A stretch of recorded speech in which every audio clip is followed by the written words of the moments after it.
This is Democracy Now!, democracynow.org, the War and Peace Report. I'm Amy Goodman. And I'm Nermeen Sheikh. Welcome to our listeners and viewers across the country and around the world. The Israeli military is escalating its attack on Gaza City in an effort to erase the city and forcibly remove the city's entire population. Over the past 24 hours, Israel killed at least 79 Palestinians, but the toll could be far higher. Much of Gaza has been in a communications blackout since Wednesday. This comes as the heads of more than 20 aid groups have called on world leaders to urgently intervene in Gaza after a UN commission concluded for the first time that Israel is committing genocide. The aid groups wrote, quote, "We are on the precipice of an even deadlier period in Gaza's story if action is not taken. Gaza has been deliberately made uninhabitable," they wrote. Meanwhile, Amnesty International has just released a major report on the states, public institutions, and companies that have enabled and profited from Israel's genocide and occupation. Companies named in the report include U.S. military contractors, Boeing and Lockheed Martin, the Israeli arms companies, Elbit Systems, Rafael Advanced Defense Systems, and Israel Aerospace Industries, the South Korean conglomerate Hyundai, and the U.S. tech company Palantir Technologies. The Amnesty report is headlined, "Pull the Plug on the Political Economy Enabling Israel's Crimes." To talk about the report and much more, we're joined here in our New York studio by Agnès Callamard, Amnesty International Secretary General. Thank you so much for joining us. What we are seeing in Gaza right now, Israeli troops moving deeper into Gaza City as Israel continues its full-fledged military ground invasion. The Israeli defense minister saying Gaza is burning. International condemnation. Hundreds of thousands of people have been forced to flee the city. What is Amnesty International calling for right now, Agnès? Well, immediately, a ceasefire. No, what we need is to end the suffering. So anything that can allow for the Palestinians some respite, the mother to be able to feed their kids, the wounded to be taken care of, that must be the priority. It's not a priority for Amnesty. It must be a priority for all those states coming to New York. It must be the priority for anyone in this world with a little bit of conscience, with still a little bit of love for humanity. Please, that must stop. The report... That's the immediate demand. Of course, and we'll get into the other demands that you list specifically in this report. I mean, we gave an outline of the companies that you've named. In particular, let's talk about the U.S. military companies. You talk about Boeing and Lockheed Martin in particular, which is, as the report says, the, quote, backbone of the Israeli Air Force, which has been used extensively during the bombardment of the occupied Gaza Strip. So if you could talk about the number of companies, military companies in particular, which are, of course, the most immediately destructive, the companies who are involved, and what responses you've received from any of them. Okay. So I think the first message must be very clear. 50, more than, years of unlawful occupation, decades of apartheid, 24 months of genocide. That cannot happen in a vacuum. That cannot happen without the support of many actors, hundreds of actors, thousands of actors, powerful actors that are sustaining an economy grounded, based on international crimes. When it comes to the genocide, we all know that Israel's bombing, eradication of Gaza has been made possible through weapons manufactured outside Israel against international law, by the way, including the Genocide Convention. We, in the report that you are mentioning, are naming two of those companies. I want to be very clear. They are illustrative of a global trend. They are illustrative of a global political economy of oppression and of killings. Those two companies are Boeing and are Lockheed Martin. We are also naming 3 Israeli companies that are at the heart of Israel's military operations. We are naming them because we have the evidence of their contribution to, of their link to the genocide. Others have named other companies. I want to be very clear, we're just part of a global movement that want to denounce all of these economic complicity that are sustaining the worst possible crimes. Well, I mean, of the companies that you've named, what's striking in the report, there are many things, but there are very few that have responded to the report, despite the fact that Amnesty is, of course, the biggest human rights organization in the world. One of the Israeli companies, Elbit Systems, responded, one of the few to respond, said that their sales to the government, the Israeli government, were, quote, they were lawfully selling because Israel is a sovereign, unsanctioned government recognized by the international community and that there is, quote, no legal basis for restricting our sales. Is there any response?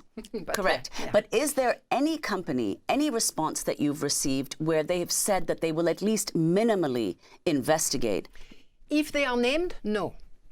There are companies that may have been withdrawn from our original list, okay? But if the 15 companies that are named have taken no actions and have committed to no actions that we believe will allow for them not to contribute, profit, link, or to be linked to any of those crimes.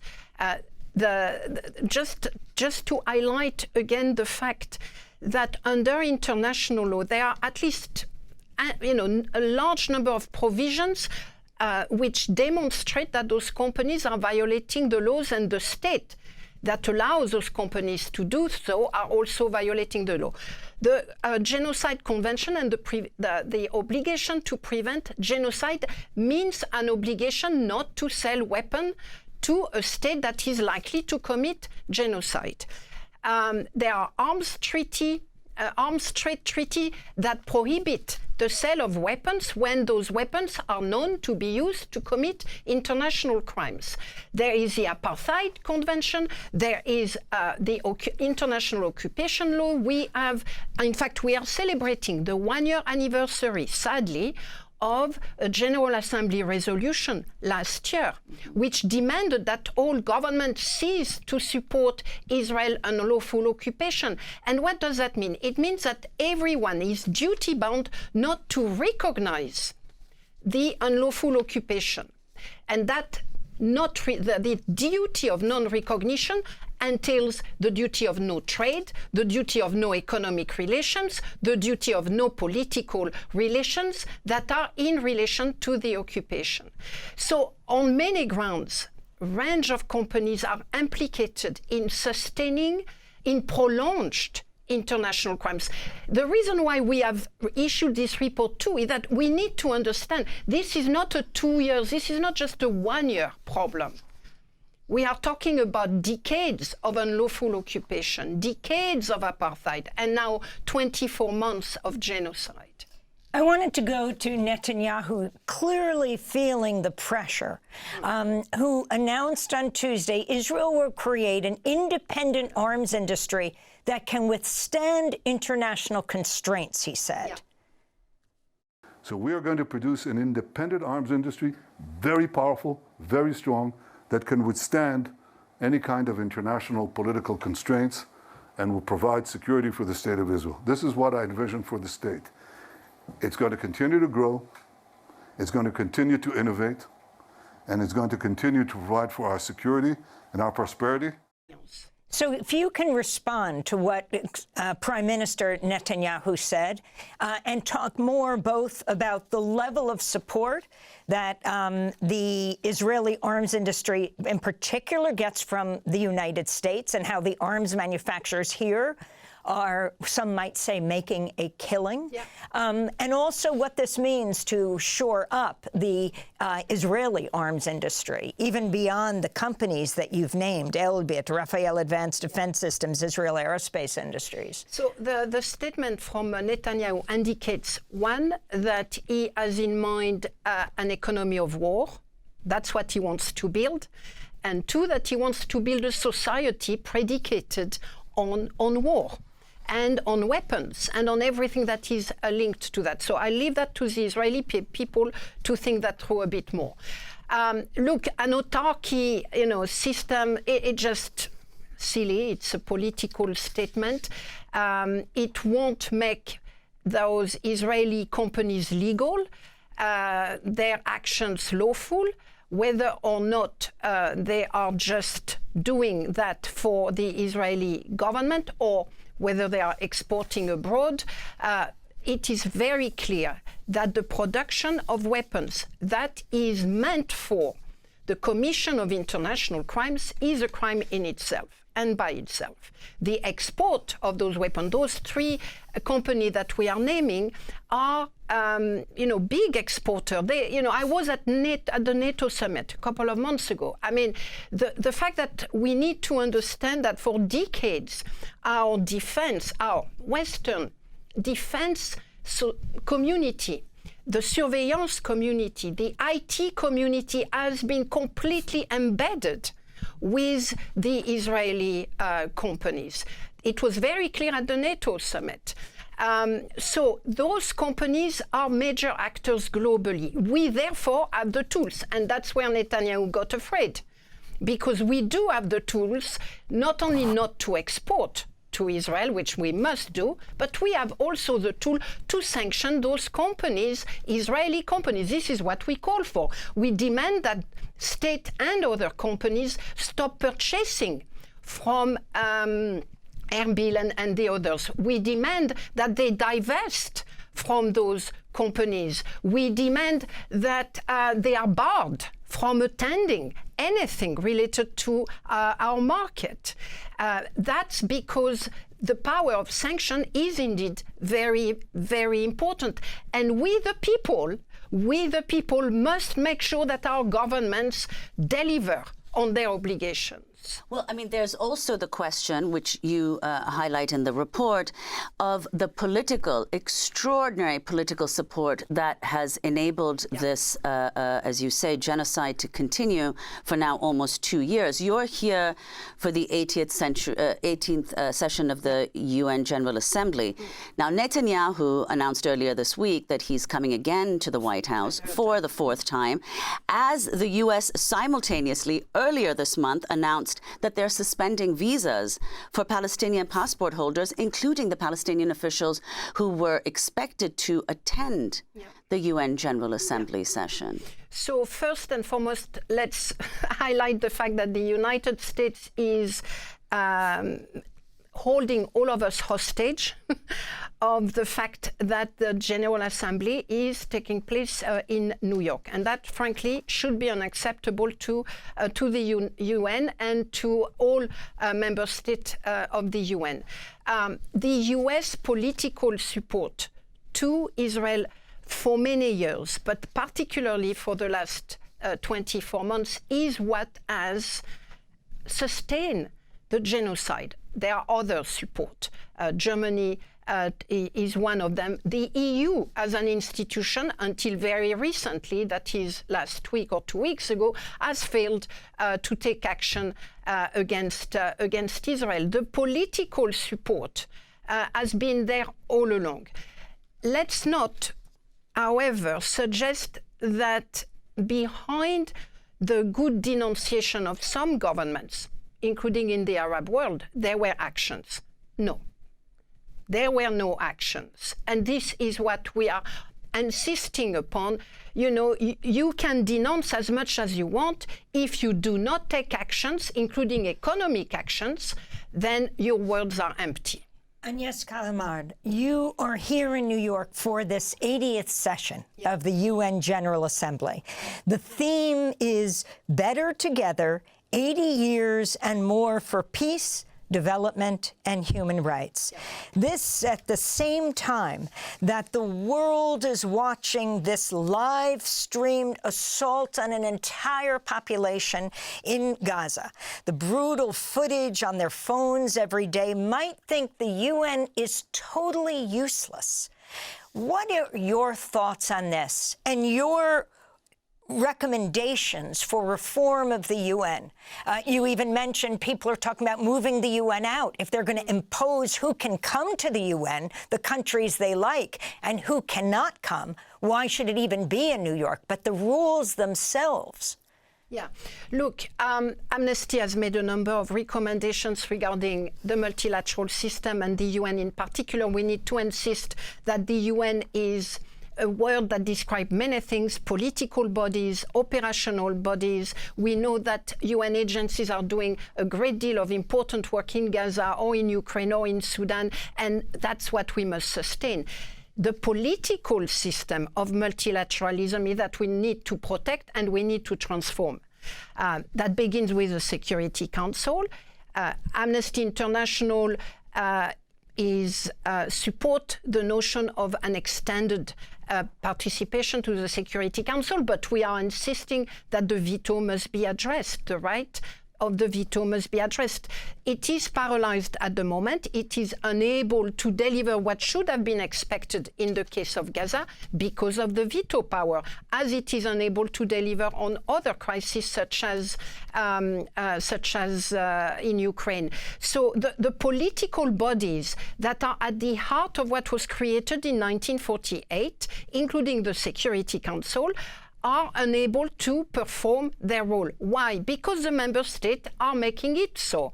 Because they intend on destroying what is left of the multilateral system. So what I am hoping for is that, we need to continue because we are there. We have the majority of states in the world that want to protect the multilateral system. You have one state in particular, the United States, that is doing everything in their power to destroy it because it is not serving the US interest. But time and time again over the last 2 years, the international community has said we need a multilateral system. We need laws that bind us together. We need rules. Extraordinarily, the Hague Group that has been formed to put pressure on the international community's action on Gaza, the Hague Groups has also demanded that the International Criminal Court be protected. And there are governments in this Hague Group that are no friends of the International Criminal Court, by the way. So everyone is suddenly realizing, wait a minute, we are going to destroy something that at least has protected us from the worst. This is what has been happening for the last 2 years. This is a litmus test for humanity. This is why we're saying, please, humanity must win. And that also includes protecting a little bit of what has been there for the last 80 years and transforming what is not working. International financial institutions need an in-depth reform, which were actually put forward and adopted a year ago during the General Assembly with the contract for the future. Well, I mean, Amnesty is just one of, you mentioned this international, the multilateral system, the international legal framework under which this genocide is occurring. There have been so many reports, findings, decisions concluding that a genocide is occurring in Gaza by many of precisely these institutions, including most recently this UN inquiry. Also judicial bodies, the International Court of Justice, the ICC, human rights organizations, Amnesty, which became the first in December, academic organizations, the International Association of Genocide Scholars, humanitarian organizations, medical organizations, Médecins Sans Frontières. Now, we speak to people in Gaza regularly. It's absolutely beyond reason that none of these statements, which they mention, all of these decisions come out, organizations, very powerful ones, make statements, and yet it's going to be next month, it's going to be 2 years that this has been happening. And as you mentioned, these international organizations were born in the wake of the worst genocide in history, or at least in modern history. And they were responsible for ensuring nothing like this would happen again? Now, of course, it did in Rwanda and Srebrenica and in Cambodia, but in this case, as against all those others, the most powerful countries who were responsible for setting up these institutions are actually backing this genocide, on top of which, as the Irish lawyer who was advising the South African government at the International Court of Justice, as she said, it's the first live-streamed genocide. Yeah. So, if you could comment on that, what is, in fact, the utility of people making these statements beyond symbolic or rhetorical?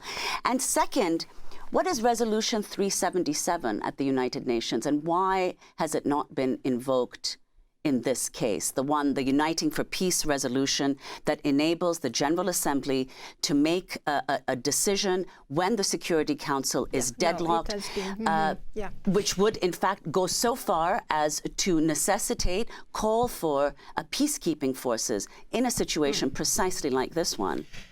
First question. NGOs don't stop genocide. Doctors don't stop genocide. Human rights investigators don't stop genocide. State stop genocide. Companies can stop genocide. The international civil society for the last 24 months, I think, has played its role. The last one being the Commission of Inquiry. The people of Gaza, the Palestinians human rights organization, have played their role. They denounce, we denounce, investigate, report, but we cannot stop the genocide. It's not something that we can, it's not something that we can do. What we can do is highlight the complicity, is highlight the fact that states are failing to do what they should do under international law, and that too we have done. But when you are, what Gaza is showing us is that when the most powerful state, that is the United States and many states in Europe, are prepared to completely vandalize their own commitment and what they championed 80 years ago, when Russia could not care less because they want to do whatever they want to do in Ukraine, and when China is thinking, oh, this is probably nothing good for me, nothing to gain from it, I won't, then it goes on. It goes on and it goes on. And the 80-90% of the global community that has repeatedly demanded ceasefire, an end to the genocide, we are the global majority. We, not in a racial term, not in an ethnic term, we are the global majority. We have demanded an end to the genocide. States, the majority of states, and yet nothing is happening because the most powerful state starting with the United States is making it impossible. And that resolution that you are mentioning has been used. The problem with the GA resolution is that they are not binding. But yes, it is remarkable that the General Assembly has, on 2 or 3 occasions over the last 2 years, taken upon its own, has grown into saying, well, if the Security Council is paralyzed, we won't be paralyzed. And this is when you realize that it is largely 90%. At the last resolution a week ago, it was on the two-state solution. We had a handful of states voting against it. We are the global majority demanding an end to the genocide. So why isn't it happening? Well, it is not happening because that global majority made up of states is not acting. They know they should do, but are they prepared to do the right thing? Are they prepared to divest from Israelis' company? Are they prepared to sanction those that are feeding the genocide? If 80% of the global community was actually acting on their words, I think the genocide will have stopped. So yes, we are confronting a very powerful enemy of humanity, but sadly we have not been helped by the fear, by the cowardice, by whatever it is that is currently animating most governments in the Arab world, in Asia and in Africa. They are not rising to the challenge in terms of actions. Well, Agnès, just, last, you mentioned many European states who are backing Israel. The EU is the largest trading partner of Israel. What would it mean, it's highly unlikely, if this plan to limit trade with Israel were to actually go through, what the EU announced? I think it may go through, actually. It will have. That's why Netanyahu is talking about creating, an economy, a self-reliant economy. It will have an impact. This is why Amnesty International and others have spent the last 24 months lobbying at the European Union. That has been an absolute shameful 24 months. The president of the EU has made a mockery of any principle upon which the European project has been built. It is not just a market project. It is not just an economic project. It is a value-based project, and she has spitted on it for the last 24 months. So we are continuing to demand that the EU act on its founding text, act on its principles. And there are states in Europe. I have mentioned, of course, Germany, Hungary as supporting Israel. But let's not forget the role played by Ireland, the role played by Spain, the role played by Belgium. I mean, here, at least we have some European states that have spoken loudly and that have acted according to their words. Agnès Callamard, we have to go, but we are going to do a post-show with you, put it online at democracynow.org, to talk about Ukraine, to talk about Sudan, to talk about Afghanistan, and more. Agnès Callamard is the Secretary General of Amnesty International. Thanks for watching Democracy Now! On YouTube. Subscribe to the channel and turn on notifications to make sure you never miss a video. And for more of our audience-supported journalism, go to democracynow.org, where you can download our news app, sign up for our newsletter, subscribe to the daily podcast, and so much more.